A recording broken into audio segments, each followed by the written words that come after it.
So this is a video on how to package a networking switch, and in this particular video I'm doing this with just one switch, but I found that you can safely go up to 3 to 6 switches depending on the weight and size of the switch.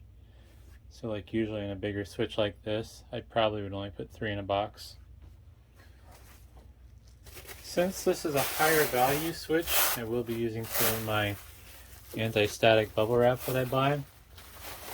I've found it's not really necessary with items like this, since they have a case and stuff to help dissipate static shock. But I do like to do it just because it kind of looks good, I guess you could say, for show more than anything. Alright. And I only buy 12-inch wide bubble wrap, so in order to wrap wider items like this, I have to put the bubble wrap, two strips of bubble wrap side by side.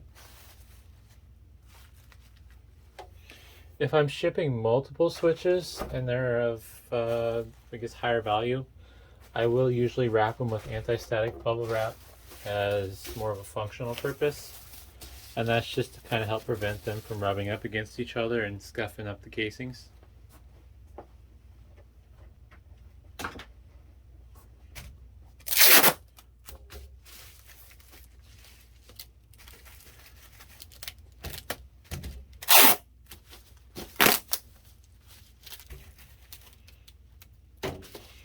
Alright, so static wrap's covered now.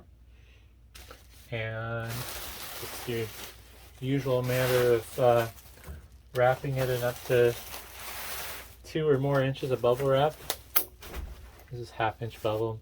Uline calls it their industrial strength stuff. It's definitely better than their economy stuff. I would not recommend buying economy bubble wrap from Uline. That stuff is way too flimsy. Unless you're using it to like ship really light stuff, but honestly just buy the nice stuff because it's worth it in the long run.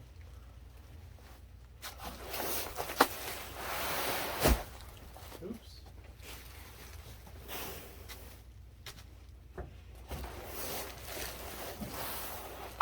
Alright, how close are we here? One more wrap to go. Well, at least to the top.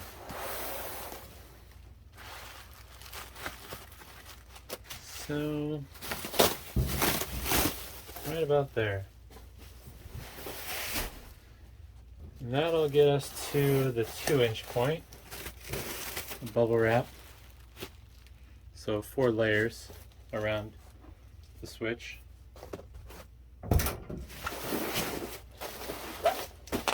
And definitely make sure to pull it nice and tight. If you're using perforated stuff, don't pull it too tight because you'll accidentally tear the perforations and then you'll have to tape that seam. I'm probably going to be switching to non-perforated bubble wrap here just because I think it's actually going to be better overall. Alright. Once you tape the seam, I like to tape the edges also. Kind of help keep things tight together.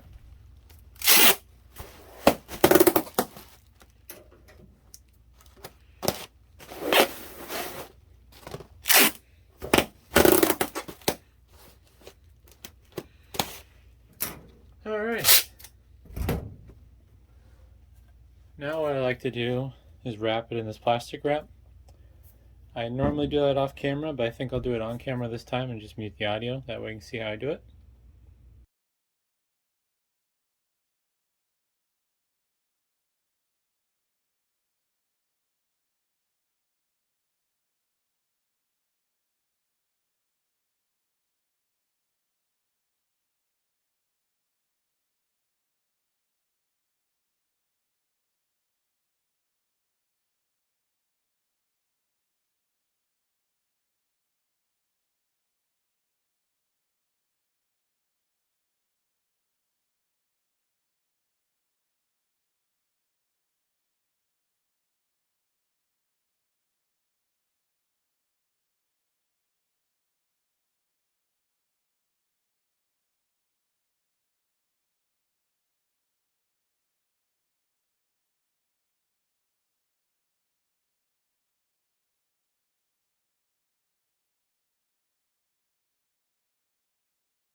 Alright, so now this is all wrapped up in the shrink wrap I use. This is stuff that you normally use to like wrap up a pallet. The benefit of doing this is it kind of helps keep moisture away from the switch. And it also kind of helps keep everything nice and tight together when it comes to the bubble wrap. Because ideally, you don't want your stuff to be shifting inside the bubble wrap, let alone inside your box.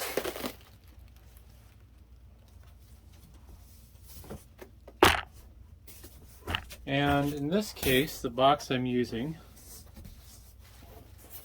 is going to be a 22 by 22 by 8. I would actually be better off with a 6-inch box for a single switch, because this switch is roughly about 6 inches tall, wrapped. Might actually be a little bit higher. So basically, to figure out the size of your box for your switch, my rule of thumb is 1U is about 2 inches, give or take. So I take however many U worth of switches I'm dealing with, and then I add another 4 inches for the bubble wrap. So since this is a single 1U switch, that's 2 inches for the switch, 4 inches for the bubble wrap. I need a box that's 6 inches tall. Basically, for every rack mounted switch I've ever seen, you want to go with a 22-inch wide box. Whether it has rack gears or not doesn't matter. The 22 inches gives you adequate clearance on the sides. Front to back kind of varies. So like with a EX2200-24P-4G switch, it's just a 1U 48 port PoE switch. Those are about 12 inches deep, so I'd use a box that's 16 inches deep to put the switch in. This particular switch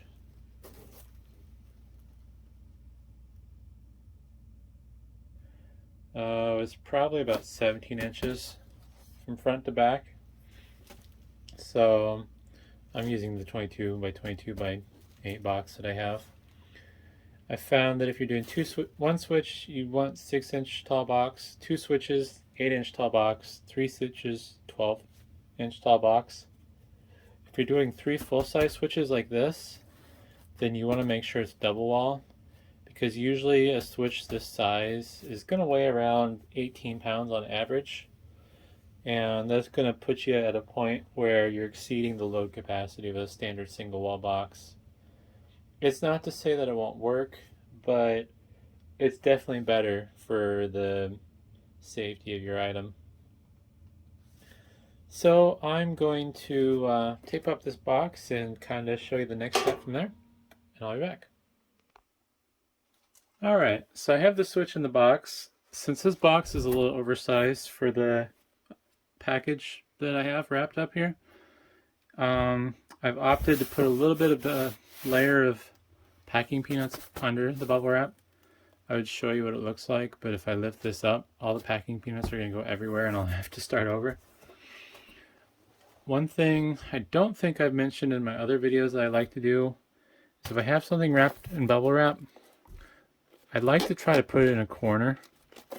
It kind of depends on the item, but if the side of the wrap is touching the side of a box, it's less likely to get damaged or shift around than if it's surrounded completely by like packing peanuts. If you're using a more rigid void fill around your bubble wrap, like EPS styrofoam, then odds are you won't have to worry about that. And anytime you're using packing peanuts, I just have to move out of the way real quick. Sorry about that.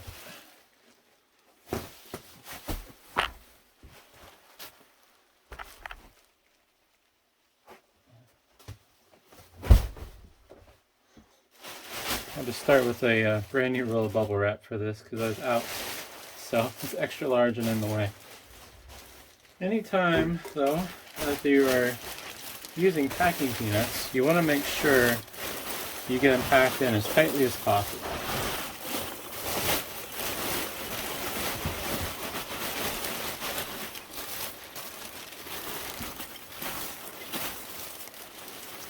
start there and see how this goes. So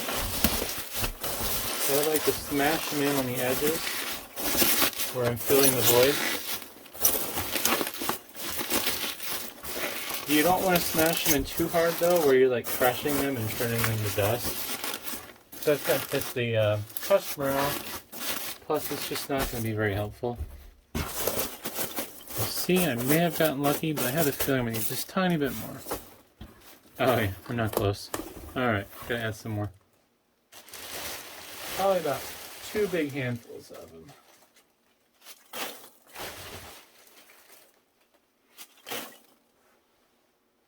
Alrighty. We'll check now. Actually, this flap needs to go in first. So I'm pushing the flaps down right now.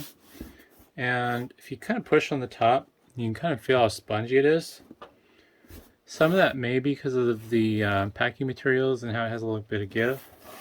But I can tell that there's not quite enough packing peanuts in here yet, because it shouldn't be quite that spongy.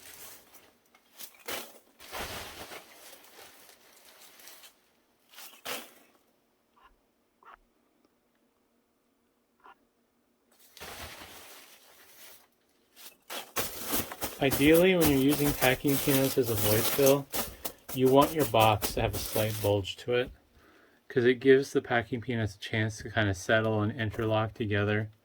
And if any of them get crushed, there's enough to kind of make up for it to reduce the amount of shaking you can do. Because you don't want it to sound like a box of Legos when you shake it. Even though that'd be a little bit of extreme. But yeah, you don't want to hear the item bouncing around, basically. So I've probably overdone just a tiny bit. But now, if I push down on it, it takes a lot more force, and I can feel the resistance of the packing peanuts. When I push the flaps down, I'm just putting a light pressure on the box with my hand. You can see that the flaps, especially here in the back, zoom in a little better, they're kind of bulged up right now. So that's basically at the point where you want it. So when you do the shake test, it's going to be hard to do around the camera with no tape, but it's a little shake to it, but that's fine. So I'm going to tape this up real quick, and then I'll be back. Alright, well, here we have our finished product. As you can see, taped over the seam, and you want to tape the edges of the flaps.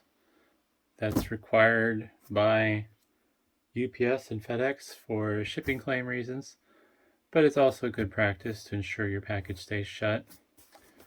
If you're feeling extra crazy and about your taping, I sometimes like tape these sides down too. I don't worry about it so much on the boxes that aren't too tall, but like the 12-inch boxes, I'll usually tape this edge. And of course, the obligatory shake test.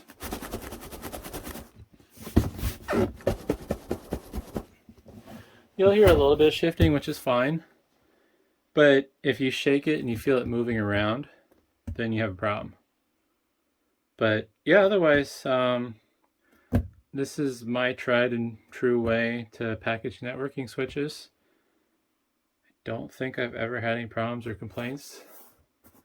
Really, the only way that something's going to go wrong packaging it this way is if it gets hit by like a forklift or run over by a truck.